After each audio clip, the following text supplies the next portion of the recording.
છોટાઉદેપુર જિલ્લાના બોડેલી તાલુકાના તળગોળ પ્રાથમિક શાળાની તાળાબંધીને લઈને જિલ્લા શિક્ષણ અધિકારીએ પ્રાથમિક શાળા આચાર્યોને ચાર્જ લઈ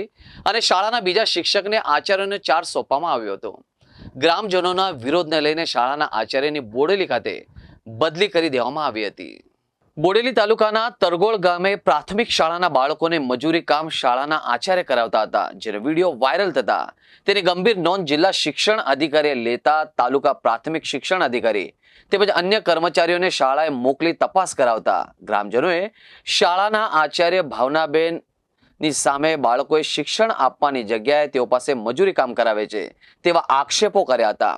અને તપાસનો અહેવાલ તાલુકા પ્રાથમિક શિક્ષણ અધિકારીએ જિલ્લા શિક્ષણ અધિકારીને સોંપ્યો હતો।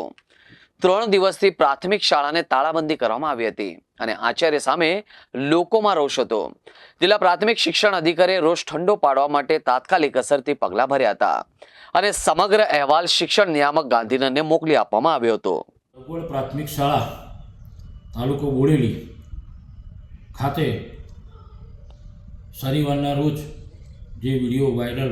વિદ્યાર્થીઓને બિનઅધિકૃત પ્રવૃત્તિ કરાવવા બાબતનો વાયરલ થયેલ જાણવા મળેલ છે અને અનુસંધાનમાં તાલુકા પ્રાથમિક શિક્ષણ અધિકારી બીઆરસી કોઓર્ડિનેટર અને બીટ કેવ નિરીક્ષક બોડેલીની સંયુક્ત ટીમ દ્વારા તપાસ કરવામાં આવેલ છે। તપાસ ટીમનો અહેવાલ અત્રે મળી ગયેલ છે અને એના અનુસંધાને તપાસ અહેવાલના આધારે તરગોળ પ્રાથમિક શાળાના મુખ્ય શિક્ષક ભાવનાબેન સુનિલકુમાર મકવાણાને મુખ્ય શિક્ષકના ચાર્જમાંથી એમને મુક્ત કરી અને શાળાના સિનિયર શિક્ષકને મુખ્ય શિક્ષકનો ચાર્જ સુપ્રત કરવા માટે આદેશ કરી દીધેલો છે અને ભાવનાબેનને જિલ્લા શિક્ષણ તાલીમ ભવન છોટાઉદેપુર હસ્તકનું વિદ્યા સમીક્ષા કેન્દ્ર બોડેલી ખાતે ત્યાં આગળ કામગીરી કરવા માટે એ પણ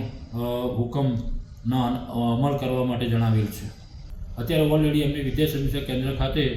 કામગીરી કરવા માટે એમને ઓલરેડી જિલ્લા શિક્ષણ તાલીમ ભવનનો હુકમ થયેલો છે।